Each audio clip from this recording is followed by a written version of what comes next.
Muy buenas noches, ¿cómo están? Mi nombre es el profesor Ricardo Romero, soy profesor de historia y estoy con los alumnos de cuarto año de secundaria para su quinta clase del curso. El tema es República Aristocrática, Perú entre 1908 a 1914. Seguimos en este gran periodo llamado República Aristocrática. Recuerden que la República Aristocrática es aquella época en la que nos gobernaban los presidentes de la aristocracia. O sea, nuestros presidentes van a ser presidentes de la alta clase, ¿no? Las familias más pudientes del Perú en aquel tiempo. ¿Está bien? Ya sabemos que la República Aristocrática, las bases de esta república las sienta Nicolás de Piérola cuando él fue presidente. Y que luego de él, pues ya aparecen los primeros presidentes aristócratas, ¿no? Como si no recuerdo, López de Romaña, Manuel Candamo y también a José Pardo Barrea en su primer gobierno que lo habíamos visto. Eh, José Pardo Barrea había gobernado hasta 1908, ya, eso lo habíamos visto en el capítulo número 4. Y ahora vamos a continuar con Augusto Beleguía en su primer gobierno, ya, porque va a tener un segundo gobierno más adelante todavía, ya. Entonces, Augusto B. Leguía llega al poder en 1908 y se queda hasta 1912. Recuerda que según la constitución de aquel tiempo eran 4 años de gobierno, 4 años de gobierno presidencial. Bien, ¿qué es lo que sucede? Al principio de su gobierno no la va a tener tan fácil porque van a haber algunos golpistas, o sea, es decir, van a quererle dar un golpe de Estado para sacarlo del poder. ¿Quiénes son los que dirigen este golpe de Estado? Los que lo van a dirigir van a ser los miembros del Partido Demócrata. Recuerda que uno de los máximos representantes de este Partido Demócrata fue Nicolás de Piérola. Ahora, Nicolás de Piérola no va a estar dentro de este conflicto, más bien van a estar sus familiares y obviamente sus hijos. Por ejemplo, a Carlos de Piérola, que es su hermano, va a ser el que va a dirigir este golpe de Estado. Y sus hijos, los hijos de Nicolás de Piérola, como Isaías y Amadeo Piérola, van a estar ahí también dentro, ¿no? Los Piérola son los que hacen este golpe de Estado. ¿Cómo se da? Al presidente lo capturan, lo sacan de palacio, lo llevan a rastras pues por todo Girón de la Unión, ese Girón de la Unión que tú conoces, y los llevan pues hasta en la Plaza Bolívar, llegan hasta el Congreso de la República, en la Plaza del Congreso de la República, ahí lo van a tener, ¿ya? Y en todo momento a Augusto Beleguía los Piero le piden que renuncie, que firme su renuncia, cosa que Augusto Beleguía se va a negar rotundamente todo momento, en todo momento. Entonces, por esa razón que la gente recuerda ese hecho, ¿no? En que Augusto Beleguía no quiso aceptar su renuncia, no quiso firmar a pesar de la presión que le metían los Piérola, ¿no? Y que estaban obviamente armados. Los policías de Lima que vieron esos hechos no podían hacer mucho tampoco porque como tenían preso al presidente, ¿no? Tenían como rehén al presidente, era un poco difícil actuar en esa situación, pero sin embargo, por un golpe de suerte, decidieron actuar más adelante y a pesar de un enfrentamiento que, bueno, sí tuvo muertos, como 15 aproximadamente muertos, lograron acabar con este golpe o este intento de golpe. ¿Está bien? Y lograron controlar la situación. La gente que estaba obviamente atemorizada en sus casas y luego salen a las calles también para ver lo que había pasado y algunos que habían visto de lejos también, luego de este incidente, aclaman a Augusto Beleguía por ser un presidente que había mantenido su decisión, ¿no? En no firmar su renuncia, en no aceptar el golpe de Estado a pesar de que estaba siendo amenazado de muerte, ¿no? Por esa razón que más adelante en su segundo gobierno, Augusto B. Leguía, el 29 de mayo va a ser tomado como el Día del Carácter, ¿ya? Día del Carácter sería entonces todos los 29 de mayo, recordando lo que había pasado con Leguía, ¿no? En aquel tiempo, ¿ya? Y bueno, eso es lo que había pasado al principio de su gobierno, no fue algo tan fácil al principio entrar al gobierno, ¿no? Tuvo ese primer problema. En fin, ¿qué cosas sucedieron durante su gobierno? ¿Qué cosas hizo este presidente? ¿Qué cosas no hizo? ¿Qué cosas hizo bien? ¿Qué cosas hizo mal? ¿Ya? Vamos a ver los aspectos positivos, aspectos negativos también. ¿Bien? Como segundo punto, quiero recalcar que durante el gobierno de Augusto B. Leguía sucedió que se creó una asociación proindígena en el año 1909, que obviamente con colaboración de Pedro Zulem y la alemana Dora Mayer, ya son quienes fundan, digamos, esta asociación proindígena para la defensa de los derechos o los intereses de los indígenas, ¿no? Porque ya sabemos que sí, la Constitución avalaba bastantes derechos a los ciudadanos peruanos, pero los indígenas, la población que estaba más vulnerable en aquel tiempo, también necesitaban hacerse oír. Por esa razón que la asociación proindígena va a ser una asociación que va a defender sus intereses. ¿Está bien? ¿Qué más? Durante esta época también se da un hecho muy importante a nivel internacional, ya que Jorge Chávez va a tratar de lograr una hazaña, ¿no? Cruzar los Alpes. Ya sabemos que los Alpes son esas grandes cordilleras que se encuentran al norte de Italia, ¿ya? En 1910, una empresa aérea italiana ofrece más de 20.000, no sé si euros o dólares, pero ofrece 20.000, creo que dólares, no estoy muy seguro de ello, pero ofrece una fuerte cantidad de dinero por a quien trate de cruzar los Alpes. ¿Está bien? Hubo algunos concursantes que al final decidieron desistir, pero Jorge Chávez decidió lograr la hazaña. O sea, Jorge Chávez dijo, yo igual lo voy a hacer, ¿no? Y entonces cruzó los Alpes. Cruza los Alpes, sí logra hacerlo, eso sí es cierto, pero antes de que aterrice y quede bien, tiene un desperfecto en su avión, lo que hace es que su avión caiga en picada aproximadamente 20 metros de altura.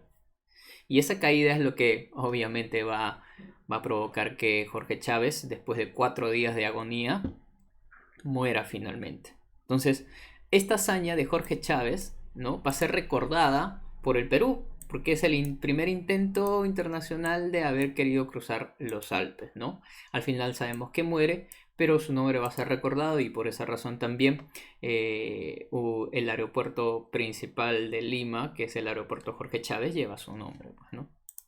También Hiram Bingham, que en aquel tiempo, un explorador norteamericano, Hiram Bingham, descubre Machu Picchu y lo hace conocer al mundo. ¿Está bien? O sea, aquí en el Perú, especialmente en Cusco, ya se sabía que existía Machu Picchu. O sea, la gente, la población que vivía ahí sabía la existencia de Machu Picchu, sabía que en dónde se encontraba. Sin embargo, el interés internacional no lo conocía, ¿no?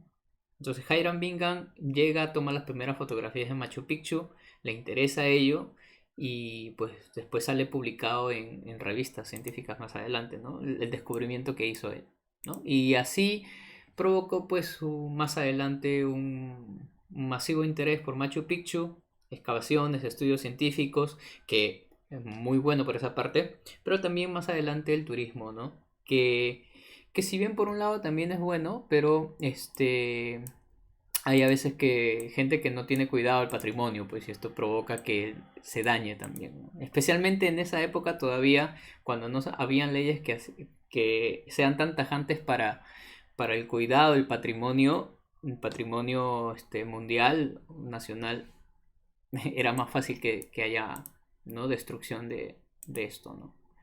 Bien, eso sucede en 1911, ¿no? El descubrimiento de Machu Picchu por el mundo. Ahora, también durante el gobierno de Augusto B. Leguía se aprueba la Ley de Accidentes de Trabajo.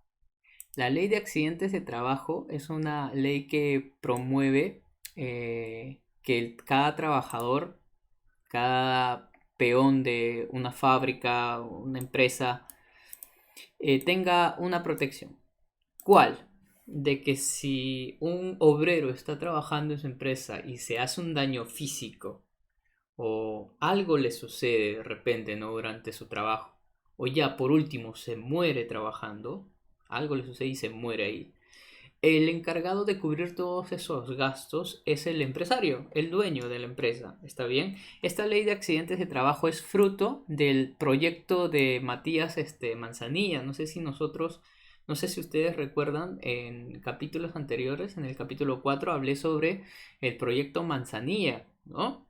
Que habíamos visto que fue un proyecto de ley para la ayuda a los obreros, ¿no? Entonces, ese proyecto da sus frutos y uno de sus frutos es esto, pues la ley de accidentes de trabajo, ¿no? Y ahí está. Ahora, incidente de la corona. Esto es un caso muy importante que quiero que ustedes manejen, ¿ya? El incidente de la corona va a involucrar a las naciones de Perú y Chile, ¿está bien? ¿De qué se trata? Chile trata de enviarle como un obsequio al Perú. Es una corona de laureles de bronce que quiere entregárselos a Perú porque, bueno, Chile se había enterado de que el Perú estaba conmemorando una cripta a los héroes que habían caído en la guerra del Pacífico. ¿Se acuerdan de esa guerra con Chile que tuvimos? Ya, el Perú estaba haciendo pues una cripta para esos héroes, ¿no? Para enterrarlos ahí, para conmemorarlos. Entonces, Chile lo que hace es ofrecer una corona de bronce de laureles, ¿ya? O sea, diseño de laureles, para ponerla ahí en la cripta, ¿no? Y para que, digamos, la enemistad que sentían los peruanos con los chilenos, digamos, como que quede ahí cuajada, ¿no? Ya no haya resentimiento entre ambos. Pero lamentablemente, no todos vamos a tener la misma idea. No vamos a compartir la misma idea de que, sí, pues o sea, bacán para caminar. Pero es que en aquel tiempo se llevaron muy malas cosas y con malas intenciones. O sea, está bien. ¿Y qué es lo que sucede? Es que para aquel tiempo el Perú ya sabía de antemano de lo que estaba pasando con Tacna y Arica. Nosotros sabemos por el Tratado de Ancón que Tacna y Arica estaban bajo el poder o el dominio de Chile y que se estaba esperando un plebiscito, ¿se acuerdan? De 10 años. Plebiscito que ya se había alargado demasiado y no se hacía. Entonces, el ministro de Relaciones Exteriores, el diplomático Melitón Porras, es quien va a rechazar esa corona de laureles porque él está muy bien enterado del proyecto o de esa transculturación que había en Tacna y Arica. Si ustedes recuerdan el hecho de la chilenización, ¿no? Cómo es que en Tacna y Arica comenzaron a culturizar a los peruanos, cambiarles su cultura, ¿no? O sea, imponerles la cultura chilena, las tradiciones chilenas, la historia chilena en vez de la peruana para que estos se olviden y que más adelante el plebiscito sea más fácil para ellos. Esa transculturación es así, obligada, impuesta, está bien, no va a ser bien tomada por muchos peruanos, pues por eso, pues Melitón Porras, para muchos, pues aplaudimos ese hecho porque no podíamos dejar de lado, no podíamos olvidar lo que estaba pasando con nuestros hermanos del sur. Está bien. Si Melitón Porras y el Estado peruano hubieran aceptado esa corona de laureles y olvidarse de los problemas de ellos, estaba, digamos, dándole la espalda a los tacneños y los ariqueños, o sea, la población de Tacna y Arica, dándoles la espalda ante este proceso de chilenización que se estaba dando. Entonces, Melitón Porras no podía dejar de lado esto. Entonces, por esa razón, lo que él hizo fue rechazarlo. Y dijo, no, no lo voy a rechazar. ¿Ya? Porque lo que estaban haciendo en el sur estaba mal. Entonces, lo rechazó. ¿Ya? Entonces, lo que les estoy diciendo no es para generar conflicto actual. Es parte de la historia de dos países que en algún tiempo sucedieron estas cosas y que en la actualidad nosotros tenemos que aprender. Tenemos que aprender a no cometer los mismos errores, pues. De nuestra historia aprendemos. De eso se trata. Entonces, siempre hay que tomarlo en cuenta, ¿no? Hay que ver el contexto que sucedía en aquel tiempo para entenderlo bien. Bien, entonces hubo el rechazo de la corona de laureles, siguió las tensiones con Chile y más adelante ya vamos a ver qué sucede porque eso ya lo tocamos en otros temas. También durante el gobierno de Augusto B. Leguía hay un conflicto pequeño, bueno, pero importante, sobre el conflicto que tuvimos con Colombia. En algunos también le llaman la guerra de Pedrera, bueno, aunque la batalla principal es la batalla de Pedrera, que tuvieron pues los peruanos y los colombianos. ¿Por qué? Porque, bueno, los colombianos ocupan parte del territorio peruano en Iquitos, está bien, que ya por Real Cédula de 1802, ya parte de ese territorio se había concedido como peruano. Y por esa razón que los peruanos vieron esa ocupación de los colombianos como de forma ilegal, obviamente, ¿no? Porque tenían documentos con los cuales avalaban que esa tierra era suya. ¿Ya? Los colombianos avalaban de que tenían documentos de que la provincia gigante de Maynas, que antes se había dado, se le había otorgado pues al virreinato de Nueva Granada, del cual formaba Colombia, ¿no? Entonces como que había problemas fronterizos. ¿no? Los peruanos tenían documentos que avalaban su posición, los colombianos también, hubo conflictos ahí. ¿Y qué hizo el presidente Augusto Beleguía? Envió al general de las Fuerzas Armadas, Oscar Benavides, para entrar en conflicto con ellos y vencer a los colombianos. Y así pues se dio esta guerra, ¿no?, con Colombia en 1911. Al final ya sabemos que esto pues provoca que, bueno, que siga todavía un poco la enemistad entre ellos, que más adelante todavía va a volver a estallar con el conflicto de Leticia. Ya eso lo veremos ya por los años 30 más adelante, ya en otros temas. Ahora, también se firman tratados limítrofes para que ya de una vez se llegue a poner fin bueno, a cuestiones limítrofes con Bolivia y Brasil. ¿Y por qué exactamente con ellos? Porque había un interés por el caucho. Recuerden que el caucho era un material que se estaba explotando de la Amazonía y que se estaba exportando al exterior, pues especialmente a Europa. Entonces muchos estaban interesados por la explotación del caucho. Brasil tenía Amazonía y que estaba interesado en ello. Bolivia también. Entonces por esa razón como que había problemas limítrofes porque cada uno quería tener más territorio para explotar el caucho. Entonces, ¿qué es lo que se llegó a hacer? Tratados limítrofes para de una vez tener zanjada su amistad. Bueno, ya acabar con ello. Voy a mostrarles un mapa para que se entienda mucho mejor. Aquí, por ejemplo, quiero centrarme en estos dos nada más, porque estos ya son de otras épocas. En 1909, que es justo la época de Augusto Beleguía. Cedido a Brasil, ahí está. Este es el territorio que se cede a Brasil por las firmas del tratado. Y acá, el cedido a Bolivia en 1909. Estos territorios que antes le pertenecían al Perú, chao, ¿no? Y se entrecorta y ya va formándose nuestra frontera actual, si se dan cuenta, ¿no? Ahora, veamos, ¿cuáles son esos tratados? El Tratado Velar de Río Branco en 1909 con Brasil y el Tratado Polo Bustamante en 1909 con Bolivia. Ya sabemos que por malos manejos políticos, ese es un aspecto negativo del gobierno de Leguía, el primer gobierno. Ya sabemos que por malos manejos políticos, malos manejos de relaciones exteriores, también provocó pues que haya esta firma de tratados y esa cesión de territorios. Bien, ahora, cuando llega el año de 1912 se hacen nuevas elecciones, cuyas elecciones van a tener a varios, bueno, varios van a estar interesados en postular, pero al final casi no hay una postulación cierta, ¿no? No hay tantos candidatos. Así que aparece la figura tarde ya, pero aparece la figura de Guillermo Billinghurst como candidato a la presidencia.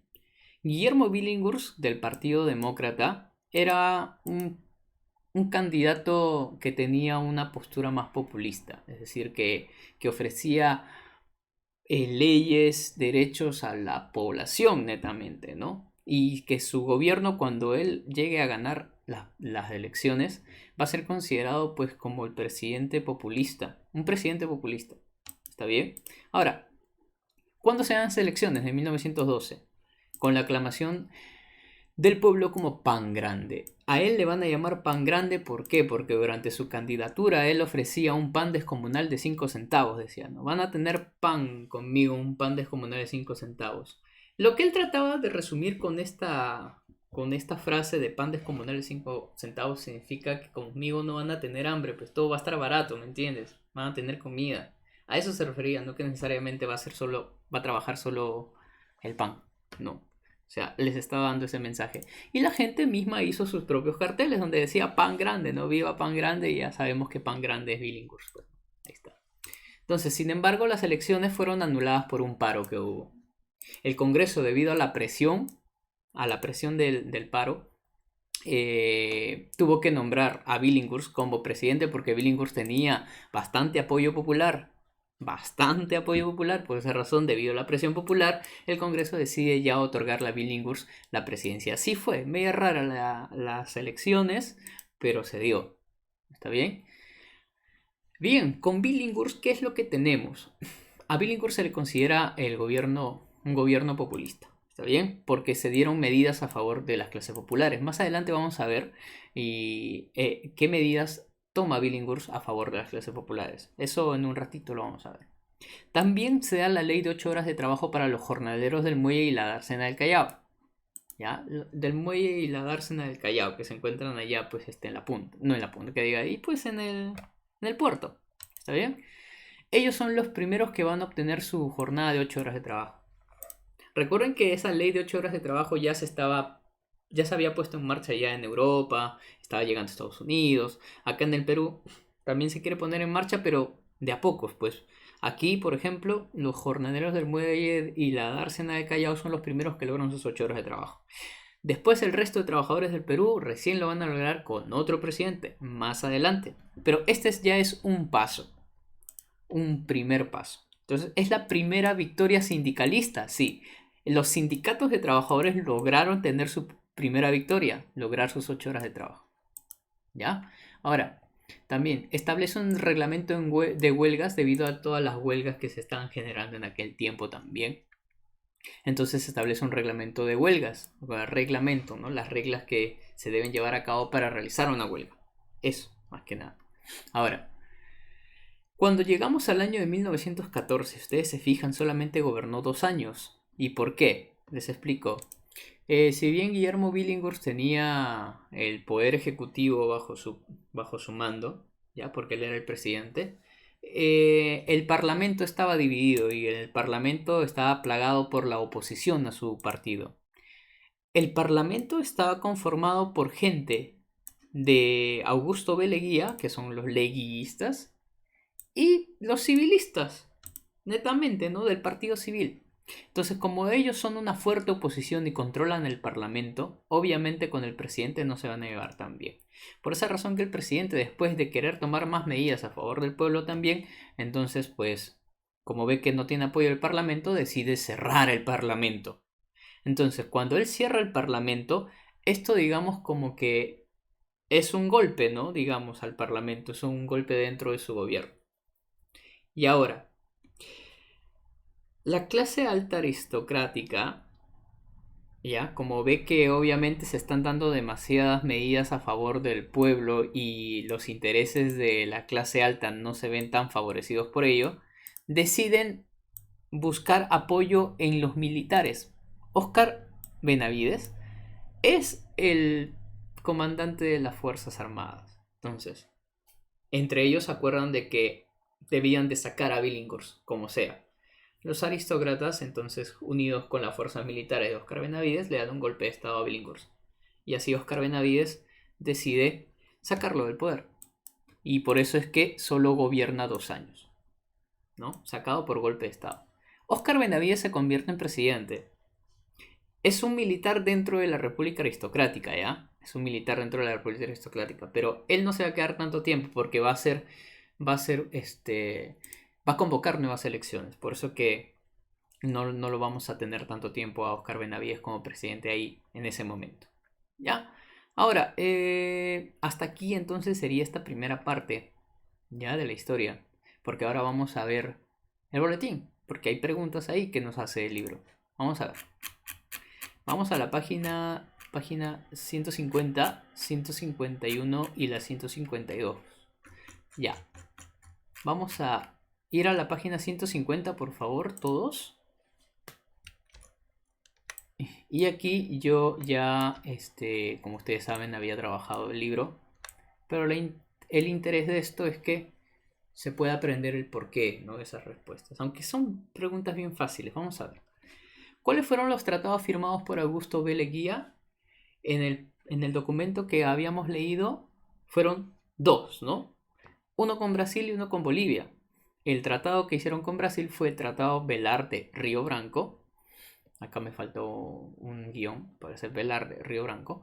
Y Tratado Polo Bustamante. Recuerda que los nombres de los tratados dependen de quiénes los firman, ¿no? ¿Quiénes son los que son enviados a firmar el tratado? ¿Está bien?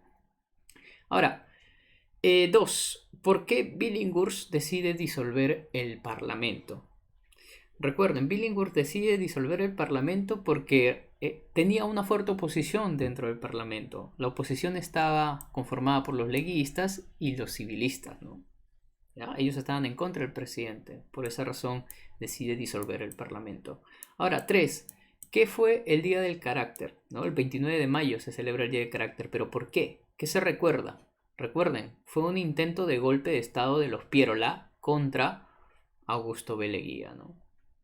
4. ¿Cuál fue la importancia de la Asociación Pro-Indígena? Esa asociación pro-indígena de Pedro Zulem y Dora Mayer fue una asociación para ayudar a la población indígena, ¿no? Se centró en la defensa de los intereses sociales de la población indígena. Esa sería la respuesta. Bueno, vamos con la A. Trabajando en clase. Define los siguientes conceptos. Incidente de la corona. Por ejemplo, ese incidente de la corona ya nos acordamos un poco porque Melitón Porras, que era el ministro de Relaciones Exteriores, rechaza la corona de laureles de bronce que Chile le estaba ofreciendo, ¿no? ¿Se acuerdan, no? Para colocarlo en la cripta de los héroes. Ya sabemos que él lo rechaza porque Tacna y Arica estaban pasando por un proceso de chilenización que obviamente el Perú no iba a aceptar. Entonces no podía darle la espalda a sus tacneños e iqueños que estaban, pues, ariqueños, sí, ariqueños, no iqueños, ariqueños. Bien. Pan Grande. Pan Grande fue el apodo que le va a dar la población a Guillermo Billinghurst porque ya sabemos que durante su candidatura él ofreció pues un pan de 5 centavos pero descomunal, ¿no? Que dio a entender, como les dije, precios bajos, digamos, comida, no les va a faltar, etcétera, ¿no? Eso es lo que trataba de explicar él. Y Día del Carácter. Bueno, esto ya es pregunta repetida, ¿no? Porque arriba en una pregunta, la 3, creo que nos decían Día del Carácter. Fue el intento de golpe de estado de los Pierola contra Augusto B. Leguía. Eso ya está dicho, ¿no? Bien, vamos con la B. Dice, elabora una relación de 4 obras del gobierno de Billinghurst por las cuales se le considera un gobierno populista. Como yo les decía, vamos a ver qué obras hizo Billinghurst para que sea considerado por la historia como un presidente populista. Ya. Una de las primeras cosas que hizo a favor de los obreros, a favor del pueblo, fue la ley de 8 horas de trabajo para los jornaleros del muelle y la dársena del Callao. Ese es uno, por ejemplo. Eso fue a favor del pueblo, pues, ¿no? 2, ¿qué más? El reglamento de huelgas, para que sea legal las huelgas que se hacen, ¿no? O también llamada ley de derecho de huelgas, ¿no? También formuló el proyecto de creación de barrios obreros, los barrios obreros, ¿no? Esos barrios obreros que van a ir apareciendo poco a poco alrededor de Lima. Estableció también la Inspección General del Trabajo, encargada de las estadísticas laborales, el estudio de los salarios y las condiciones de vida de los obreros. Algo muy importante acá es que esta Inspección General del Salario significaba que en cada una de las empresas o industrias se iba a inspeccionar de que se estén llevando bien el trabajo. Es decir, vamos a ver si los obreros se les está pagando bien, si tienen buena condición de vida ahí los obreros, si trabajan en buenas condiciones.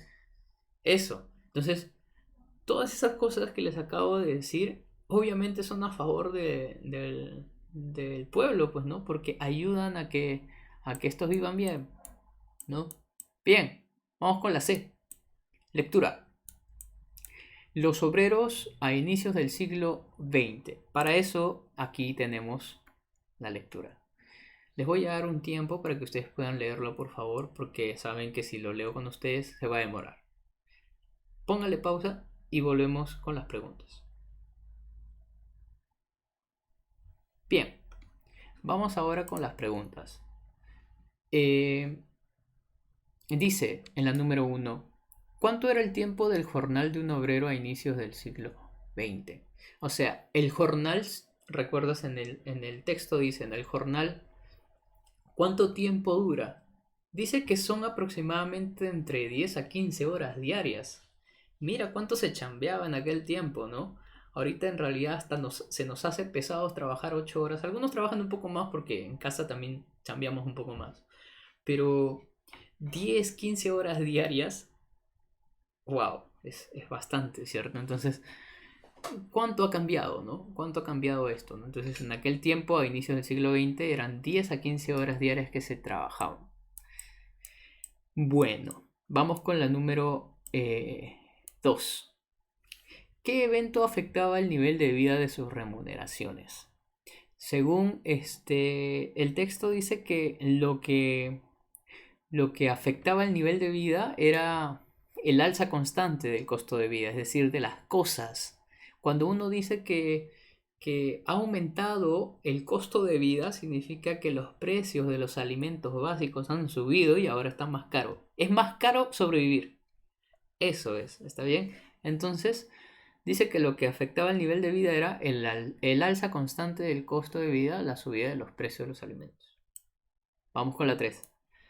¿Por qué se considera la legislación laboral de José Matías Manzanilla como reformista? ¿Por qué se le considera reformista el proyecto Manzanilla? Porque buscó hacer cambios pues, en las leyes para favorecer a los obreros. ¿Se acuerdan, no? El proyecto Manzanilla hizo estas reformas para los obreros, ¿no? De ahí salió pues la ley de 8 horas de trabajo para los jornaleros del muelle y la dársena del Callao. También salió la ley de accidentes de trabajo, etcétera, ¿no? Todo eso. 4. ¿Cuál fue el punto de partida de la agudización de las industrias? Dice, la agudización de las industrias. ¿Qué es lo que provocó la agudización de las industrias? El problema de los accidentes de trabajo, pues. Porque ese problema era que a veces pues la gente trabajaba, tú manejabas una gran máquina y te podías lastimar de repente una máquina que corta papel, por ejemplo. Imagínate que te corta un dedo. Y si no hay ley de accidentes de trabajo, te friegas, pues te quedas sin dedo, sin nada. Fue por tu culpa, ¿me entiendes? Pero según la ley de accidentes de trabajo, esto provoca la agudización de las industrias, porque las industrias ahora se ven obligadas a pagar si es que tú tienes un accidente durante tu hora de trabajo. Bien, ahora vamos con la primera pregunta de alternativas. Dice, ¿el Tratado Polo Bustamante tiene relación con el país? El Tratado Polo Bustamante fue firmado con Bolivia, recuerdan, ¿no? Ese tratado que al final pues hizo que perdiéramos todo esto, ¿no? Cedido a Bolivia, ¿no? En la parte de la Amazonía. Bien, ahora, ¿dónde estoy? Acá. ¿Qué más? Día del carácter. ¿Qué es lo que recordamos del Día del carácter? El intento de golpe de Estado contra Leguía, ¿no? ¿Se acuerdan, no? A eso. 3. El reglamento de huelgas del 24 de enero de 1913 fue firmado durante ¿qué gobierno? Durante el gobierno de durante el gobierno de Guillermo Billinghurst, ¿no? Pan Grande. 4. La primera victoria sindicalista en el Perú se dio con... ¿Cuál fue la primera victoria de los sindicatos? ¿Qué lograron los sindicatos al principio? La ley de 8 horas de trabajo, ¿no? Para los jornaleros del muelle y la dársena, nada más. Todavía no para todos. Vamos con la 5. En la República Aristocrática de 1895 a 1914, llamada así por el historiador Jorge Basadre así la llamó, ¿ya? El Estado peruano fue liberal burgués. Entre los años 1912 y 1914 estuvo gobernado por... Bueno, tanto rollo para que nos digan quién gobernó entre 1912 y 1914, ¿no? Guillermo Billinghurst. Ahí está. Bien. Vamos con la número 6. La conquista de la jornada de 8 horas de trabajo fue inicialmente alcanzada por los trabajadores del Callao. ¿Se acuerdan? Los jornaleros del muelle y la dársena del Callao. Ellos fueron los primeros que lograron sus 8 horas. 7. A diferencia de los presidentes anteriores a Billinghurst, este fue de carácter ¿qué? O sea, dice que a diferencia de los demás anteriores, Billinghurst, ¿de carácter qué? Fue populista, pues no. Populista porque hizo reglamentos a favor o medidas a favor del pueblo. Vamos con la 8. Gobierno conocido como Pan Grande. El gobierno conocido como Pan Grande es de Billinghurst, pues obviamente, ¿no? Ahí lo tenemos. 9. Billinghurst fue derrocado de su mandato presidencial por el entonces coronel Óscar Benavides. Ahí está, Óscar Benavides. Y por último, para acabar, la número 10 dice: fueron los estados sudamericanos con quienes el Perú resolvió problemas limítrofes durante el gobierno de Leguía. Allá, ¿con qué estado sudamericano firmó tratados limítrofes? Con Brasil y con Bolivia, como lo habíamos visto en el tema de aquí, ¿no? Acá está. Velarde Río Branco y Polo Bustamante. Ambos en 1909. Bien, eso en realidad ha sido todo. Espero que les haya gustado, que hayan entendido y si necesitan verlo otra vez, pues denle otra vez. Ahora, Ya nos veremos para una siguiente clase, para el tema 6 y seguiremos todavía con la República Aristocrática. Chao, cuídense.